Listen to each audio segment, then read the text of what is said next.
Hello students, good morning beta. I hope you all are fine.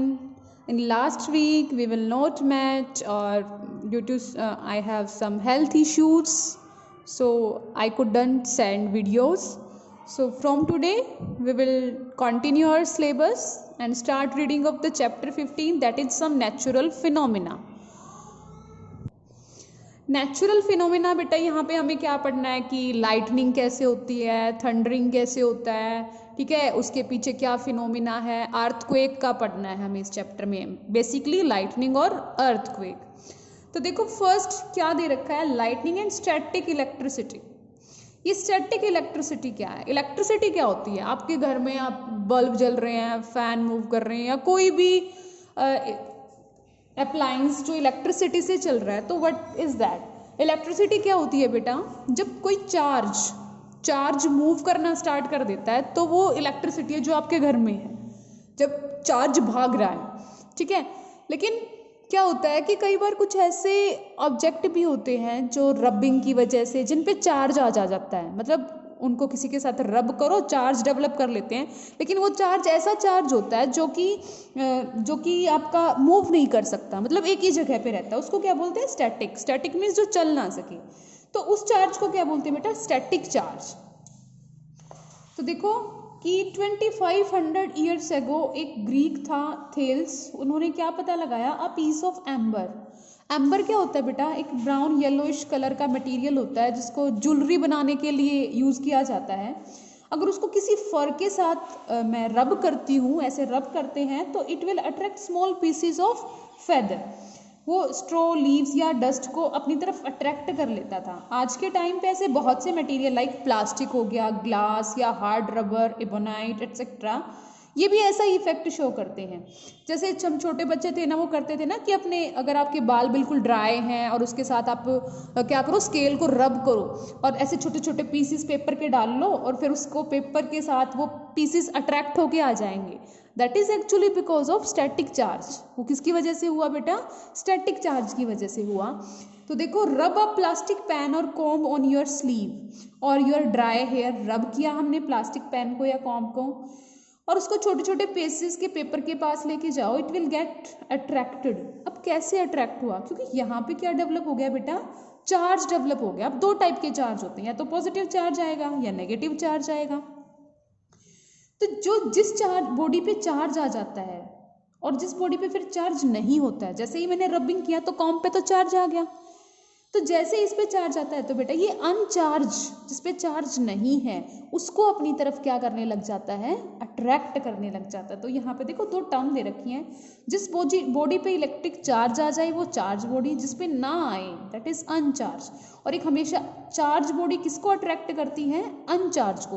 और ये जो static electricity की बात कर रहे हैं ना, ये हम जर्नली इंसुलेटर्स में काम करता है, लाइक वुड पे, हम प्लास्टिक की बात कर रहे हैं, रबर की बात कर रहे हैं, ये स्टैटिक चार्ज वहाँ डेवलप होता है।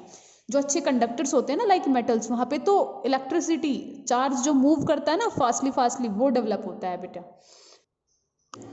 देन क्या बोल रहा है कि एक इन्फ्लेटेड बलून, फूले हुए बलून को वुलन क्लॉथ के साथ पास लेके जाओ और तो उसको अगर उसके साथ रब करोगे तो बलून फिर वॉल के साथ चिपक जाएगा बेटा फॉर 3 और 4 आवर्स। और जब हम नायलॉन या एक्रोलिक के कपड़े का यूज़ करते हैं तो एकदम से उनमें क्या है? स्पार्कलिंग दिखाई देती है हमें। ये सब क्यों हो रहा है? टाइनी फ्लैशेस ऑफ लाइटनिंग, मतलब छोटे छोटे हमें स्पार्क दिखाई देते हैं। तो जैसे कॉम्ब हो गया, बलून हो गया या एक्राइलिक फाइबर हो गया, ये क्या दिख रहे हैं बेटा? ये इलेक्ट्रिकली चार्ज हो जाते हैं। जैसे ही इनको रब किया जाता है क्या हो जाते हैं? ये चार्ज। तो ये चार्ज मूव नहीं कर सकता, it can not flow continuously, इसको क्या बोलते हैं बेटा? Static electricity. तो 1752 में जो बेंजामिन फ्रैंकलिन, बहुत इंपॉर्टेंट एक अमेरिकन साइंटिस्ट से, उन्होंने बताया कि ये जो हमें स्पार्क दिखाई देता है ना नायलॉन के कपड़े में या एक्राइलिक के कपड़े में, यही सेम कंसेप्ट ऊपर क्लाउड्स में लाइटनिंग के टाइम पे हो रहा है। Same concept electric static electricity का। तो charge by rubbing, static electricity कैसे प्रोड्यूस की जा सकती है बेटा? रबिंग से। इस मेथड को बोलते हैं चार्ज बाय फ्रिक्शन। फ्रिक्शन क्यों? क्योंकि दो ऑब्जेक्ट एक दूसरे के साथ रब किए जा रहे हैं तो ऑब्वियसली वहां पे फ्रिक्शन होता है। यहाँ पे क्या किया हमने ये फर्स्ट एक्टिविटी में क्या दिखा रहा है बेटा, to study the charging of certain materials by the method of rubbing. हमने क्या किया, पीसेस ले लिए स्मॉल पेपर के टॉप पे, फिर हम सेकंड क्या किया, इन्फ्लेटेड रबर बलून को उसके साथ अट्रैक्ट किया, बलून को पीसेस की पेपर लेके आए और अपनी उसको रिकॉर्ड किया। तो ऑब्जेक्ट टू बी रब, हमने क्या क्या रब करके देखा, एक तो बलून किसके साथ रबिंग की, वुलन क्लॉथ के साथ, पेपर पे अट्रैक्ट हुआ, इट मीन्स उस पर चार्ज आ गया। ऐसे ही पॉलीथीन स्ट्रिप को वुलन क्लॉथ के साथ किया तो वो भी चार्ज हो गया और अट्रैक्ट हो गया। देन ग्लास रॉड को किसके साथ किया बेटा, सिल्क क्लॉथ के साथ किया एंड गेट अट्रैक्टेड मीन्स उस पर चार्ज डेवलप हो गया। Then ebonite rod, ebonite rod होती है बेटा, एबोनाइट होता है बड़ा ही हार्ड रबर होता है, बहुत हार्ड रबर होता है एबोनाइट, उसको एक फर के साथ किया, वो भी अट्रैक्ट हो गया। स्टील रोड को अगर मैं फर के साथ करूंगी तो कोई इफेक्ट नहीं आया, इट मीन्स उस पर कोई चार्ज डेवलप नहीं हुआ। तो कंक्लूजन हमने क्या निकाला कि जो ऑब्जेक्ट हैं लाइक जो प्लास्टिक और पॉलीथीन है, ग्लास, एबोनाइट रोड है, इनको रबिंग से हम चार्ज कर सकते हैं। तो जनरली इंसुलेटर्स ही होते हैं बेटा जो ऐसे चार्ज हो जाते हैं। नेक्स्ट है, बेंजामिन फ्रैंकलिन ने दो टाइप के चार्जेस बताए, पॉजिटिव चार्ज और नेगेटिव चार्ज। पॉजिटिव चार्ज का प्लस साइन और नेगेटिव चार्ज का माइनस साइन। तो जब भी हम चार्ज ग्लास रॉड को सिल्क के साथ रब करते हैं तो चार्ज कौन सा डेवलप होता है बेटा, पॉजिटिव। और जब भी हम एबोनाइट रोड को फर के साथ या वूल के साथ या फ्लिनल के साथ करेंगे तो कौन सा चार्ज आएगा बेटा, नेगेटिव चार्ज। और हमेशा क्या होता है, सेम चार्ज एक दूसरे को रिपेल करते हैं, मतलब एक दूसरे से दूर भागते हैं। अगर पॉजिटिव पॉजिटिव है तो एक दूसरे को रिपेल करेंगे, अगर पॉजिटिव नेगेटिव है तो they will attract each other. तो ये एक्टिविटी दिखाई गई है बेटा, यहाँ पे क्या शो कर रहा है, हमने दो ग्लास रोड ले लिए, ये फर्स्ट में क्या है, ग्लास रोड है।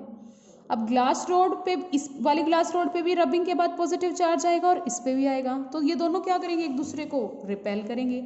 ऐसे ही दो एबोनाइट रोड लिया, इन दोनों पे सेम नेगेटिव चार्ज आएगा तो ये दोनों भी क्या करेंगे, रिपल्शन शो करेंगे। लेकिन हमने एक ग्लास रोड ले लिया और एक एबोनाइट रोड ले लिया, दोनों को हमने रबिंग से चार्ज कर दिया तो हमें पता है ग्लास रोड पे कौन सा चार्ज आता है, प्लस चार्ज, पॉजिटिव चार्ज, और एबोनाइट रोड पे कौन सा आता है बेटा, negative charge. So they will attract each other. तो इस एक्टिविटी से हमें क्या सीखने को मिलता है कि like charges will repel each other and unlike charges will attract each other.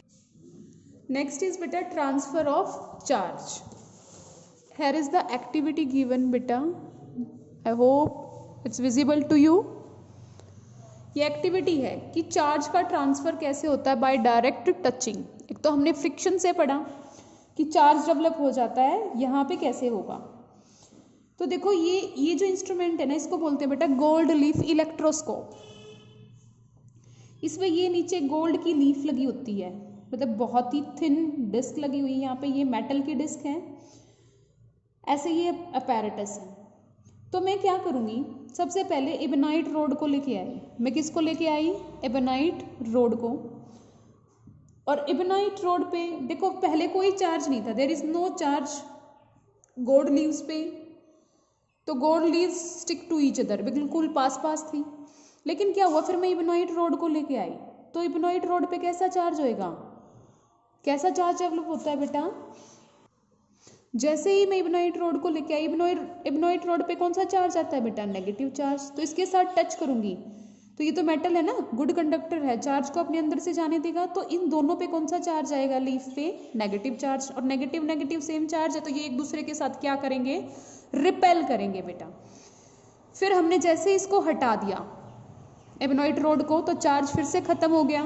Then मैंने क्या किया, इसके अंदर जितना भी चार्ज था मैंने फिंगर टच कर ली और हाथ लगाते ही, और मैंने अपना जो मेरा जो वायर, मैं कहाँ पे खड़ी हूँ, ज़मीन के साथ खड़ी हूँ ना, तो वो मेरे अंदर से, मेरी बॉडी के अंदर से वो करंट कहाँ पे चला जाएगा, अर्थ में चला जाएगा। इसको बोलते हैं बेटा अर्थिंग। क्या बोलते हैं इसको, अर्थिंग बोलते हैं। कि जैसे हम किसी ऑब्जेक्ट को टच करते हैं और अगर उसके अंदर चार्ज है तो वो चार्ज हमारे थ्रू नीचे चला जाता है अर्थ के अंदर, इसको क्या बोलते हैं, अर्थिंग। तो इस तरीके से हम चार्ज को क्या कर सकते हैं, ट्रांसफर कर सकते हैं। देखो electric charge can be transfer from a charge object to another uncharge object through a metal conductor. ये अनचार्ज था ना मेटल, ये गोल्ड लीफ, और ये मेटल क्या था, कंडक्टर, और एबोनॉइट रॉड क्या थी, चार्ज। तो हमने चार्ज से क्या कर दिया, अनचार्ज ऑब्जेक्ट, मतलब अनचार्ज ऑब्जेक्ट को चार्ज कर दिया। और ये जो प्रोसेस है, the process of transferring charge to a from a charge object to the earth, कि जब ये इसने फिंगर टच किया और ये चार्ज अर्थ में चला गया, इसको क्या बोलते हैं बेटा, अर्थिंग। इन नेक्स्ट क्लास हम पढ़ेंगे फ्रैंकलिन के एक्सपेरिमेंट को, बेंजामिन फ्रैंकलिन के एक्सपेरिमेंट को, लाइटनिंग कैसे होती है और वहाँ पे अर्थिंग वगैरह we will study in detail, मतलब रीड करेंगे हम बेटा अच्छे से। सो आज के लिए इतना ही। Thank you, have a nice day.